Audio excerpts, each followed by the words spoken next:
Pembunuh ini sudah tua dan masih main-main. Dia membuka matanya dan bangun.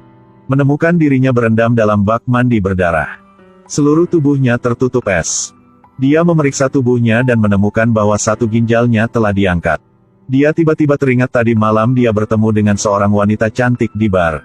Setelah mereka berdua kembali ke hotel, pembunuhnya meminum sebotol air yang diberikan oleh gadis cantik itu kepadanya. Kemudian jatuh koma. Ketika dia bangun, gadis yang cantik sudah melarikan diri dengan salah satu ginjalnya. Pembunuhnya membuka koper di bawah tempat tidur. Pistol di dalamnya telah menghilang. Dia buru-buru menelepon seorang teman lama untuk meminta bantuan.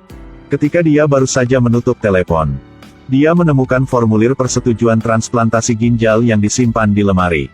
Ada juga setumpuk uang dan selembar kertas. Di kertas itu tertulis, "Senang berbisnis denganmu." Meskipun dia sudah pensiun, untuk seorang pembunuh yang terampil ini seperti provokasi. Setelah beberapa saat, teman lamanya datang untuk memberinya obat penghilang rasa sakit. Berkat itu, rasa sakit akibat sayatan bisa dikurangi. Temannya menyarankan dia untuk tidak bergerak. Pembunuh telah pensiun untuk waktu yang lama. Aksinya tidak lagi gesit. Dia juga tidak bisa memberikan pistol kepada pembunuh lain. Namun, jika Anda memiliki permusuhan, Anda harus membalas dendam. Itulah gaya seorang pembunuh lama. Dia harus mendapatkan ginjalnya kembali dalam waktu 10 jam. Sebelum ditransplantasikan ke orang lain. Pembunuh itu mengingat saat dia bertemu dengan gadis yang cantik tadi malam. Selain itu, ada seorang pelayan juga. Dia tahu nama gadis yang cantik itu. Pembunuh pergi ke bar tempat dia menari tadi malam. Pada awalnya, dia dengan sopan meminta pelayan untuk mengatakan yang sebenarnya. Tapi pelayan itu dengan sombong memanggil Antek untuk membantunya. Antek itu meraih tangan si pembunuh. Pembunuh itu mencengkeram Alkitab sebagai senjata. Menjatuhkan Antek itu dalam sekejap. Pria lain juga bergegas meraihnya dari belakang. Ada orang lain di depan juga. Memaksanya ke dalam situasi yang sulit. Pembunuhnya merobek sampul buku Alkitab. Menyeret Antek yang memegang lehernya dari belakang. Dan menggunakan sampul buku untuk membutakan orang di depan. Kemudian menjatuhkan orang di belakangnya dengan tegas. Melemparkan tendangan ke mulutnya yang membuatnya jatuh ke tanah. Meskipun dia terlihat cukup tua, dia masih sangat agresif. Dia dengan mudah mengalahkan semua penjaga keamanan, preman di bar. Dia menangkap bartender. Menggunakan Alkitab untuk mencerahkannya. Tercerahkan, dia katanya. Gadis cantik yang bersamanya tadi malam bernama Ana. Bekerja di klub bawah tanah. Klub ini terus berganti posisi setiap hari. Dia tidak tahu alamat tepatnya. Pembunuh itu melepaskan pelayan. Setelah keluar dari bar, sayatan menjadi lebih buruk karena dia berjuang begitu keras. Pingsan dan jatuh ke tanah. Pada saat dia bangun, dia menemukan dirinya di rumah sakit. Di samping teman lamanya. Temannya pasti telah menyelamatkannya. Tepat saat ini, di luar pintu muncul seseorang. Itu saudara si pembunuh. Kakaknya adalah seorang profesor di universitas. Ternyata pembunuh ini datang dari luar negeri untuk mencari saudaranya. Karena kakak laki-laki memiliki anak perempuan yang sakit parah. Sangat membutuhkan ginjal untuk memperpanjang umur. Satu-satunya orang yang bisa mendonorkan ginjal adalah dia. Jadi pembunuh tidak ingin terlambat. Bergegas keluar dari kamar rumah sakit dengan 2 botol morfin. Terus mencari orang di balik ini. Temannya mengeluarkan tablet. Menunjukkan kepada mereka gambar kamera lalu lintas. Dan menemukan mobil yang Ana masuki. Mereka menemukan gadis yang cantik. Mereka bertiga pergi ke klub bawah tanah. Pembunuh masuk sendirian. Sekelompok wanita berbaris di depan. Dia membuat panggilan telepon. Benar saja, dia menemukan Ana. Ginjalnya diam-diam diambil olehnya. Akhirnya menemukan tempat persembunyiannya. Ana tahu dia tidak bisa melarikan diri. Dengan patuh mengikuti pembunuh itu ke dalam gudang. Ana memohon belas kasihannya. Mencuri ginjal bukanlah sesuatu yang ingin dia lakukan. Seorang di balik ini sudah memaksanya untuk melakukannya. Setelah itu, seseorang menodongkan pistol ke mereka berdua dari belakang. Dia adalah orang di balik mengendalikan Ana, Drake. Drake akan menembak. Saudara laki-laki pembunuh itu tiba-tiba masuk. Pria yang tidak pernah memegang pistol seperti dia mengancam Drake. Dan memintanya untuk membiarkan mereka pergi. Pembunuh itu memanfaatkan kesempatan untuk menendang laras. Lalu dengan cepat menghindari peluru. Dua tembakan menusuk tepat ke dada salah satu kaki tangan Drake. Dia berbalik, mengetuk pria lain di tempat. Drake tahu dia tidak bisa mengalahkan pembunuh. Jadi dia mengambil kesempatan ini, dan bergegas untuk melarikan diri. Pembunuh mengejarnya. Drake mengeluarkan sebuah bom petir dari sakunya, dan menjatuhkannya tepat di depan si pembunuh. Bom petir meledak. Cahaya dan ledakan yang kuat mencegah pengejaran pembunuh. Mereka telah kehilangan mangsanya. Mereka kembali ke mobil dan mendiskusikan rencana baru.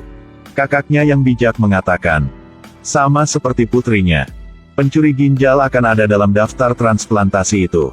Mereka hanya perlu mendapatkan daftarnya. Bisa mencari tahu siapa di balik ini. Kakaknya menggunakan hubungannya untuk menemukan peretas. Mendapat daftar transplantasi ginjal dari peretas. Dia menemukan seorang Inggris yang kaya.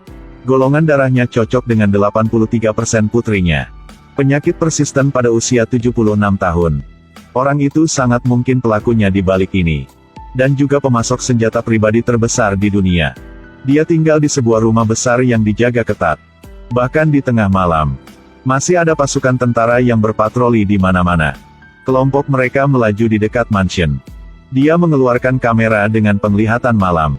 Itu dapat mengirimkan gambar ke monitor di dalam mobil. Pembunuh itu memberitahu saudaranya bahwa, jika dia memberi sinyal, kakaknya harus segera meledakkan bom itu. Kemudian dia masuk ke mansion. Diam-diam memasang bom. Semua sudah siap. Pembunuh yang sukses memasang bom. Dia memberi isyarat di depan kamera dengan tangannya. Saudaranya di luar mendapat sinyal. Menekan tombol untuk meledakkan bom yang dipasang di kabinet listrik. Rumah itu segera jatuh ke dalam kegelapan. Penjaga keamanan menemukan sesuatu yang tidak biasa. Dan berencana untuk masuk ke dalam rumah. Langsung diterbangkan oleh bom. Pembunuh menyelinap ke dalam rumah. Dia berjalan dalam kegelapan seperti hantu. Menjatuhkan satu demi satu prajurit. Tiba-tiba, catu daya darurat berfungsi. Posisi pembunuh terungkap. Dikelilingi oleh puluhan pria. Saudara laki-laki di luar dengan cemas mengemudi mobil bergegas ke dalam rumah. Melempar granat di depan pintu. Ledakan itu mengalihkan perhatian penjaga untuk membantu si pembunuh. Dalam sekejap mata, si pembunuh bergegas. Menjatuhkan mereka. Pembunuh itu pergi ke lantai 2. Sangat mudah untuk menemukan orang kaya. Dia terlihat sangat tenang. Karena bawahannya Drake sudah mengangkat pistolnya di belakangnya sebelumnya. Pada saat kritis, pembunuh itu tiba-tiba jatuh dan menginjak kaki Drake. Dan nyaris menghindari peluru. Mengunci tangan Drake. Menendang pistol dari tangannya. Mereka berdua bertarung dengan sengit.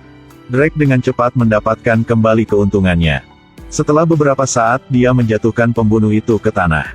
Menikam kakinya dengan pisau. Tepat saat ini, kakak laki-laki muncul lagi. Kali ini, dia menembak dan membunuh Drake. Pembunuh itu menangkap orang tua kaya itu. Namun segera, saudaranya mengetahui bahwa kondisinya tidak seperti seseorang yang baru saja menerima transplantasi ginjal. Dia melepas bajunya. Memang benar tidak ada sayatan untuk transplantasi ginjal. Ginjal tidak ada di tubuhnya. Pembunuh itu pergi ke kamar sebelah.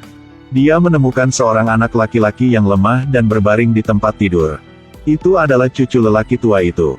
Ginjal si pembunuh ternyata untuk anak ini. Kakak laki-laki tidak banyak berpikir. Putrinya juga menunggu ginjal ini untuk memperpanjang umur. Dia ingin segera menembak bocah itu.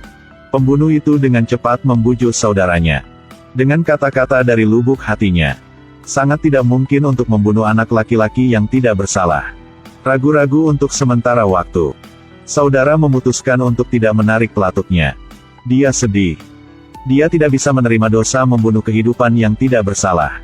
Tidak lama kemudian, kakak laki-laki sedang duduk menggendong putrinya di rumah sakit. Pembunuh berdiri di luar pintu menonton. Dan masih ada rahasia yang kecil di antara mereka. Gadis itu sebenarnya bukan anak kandung kakaknya. Itu adalah putri pembunuh itu. Ketika dia masih muda, pembunuh harus melakukan misi berbahaya.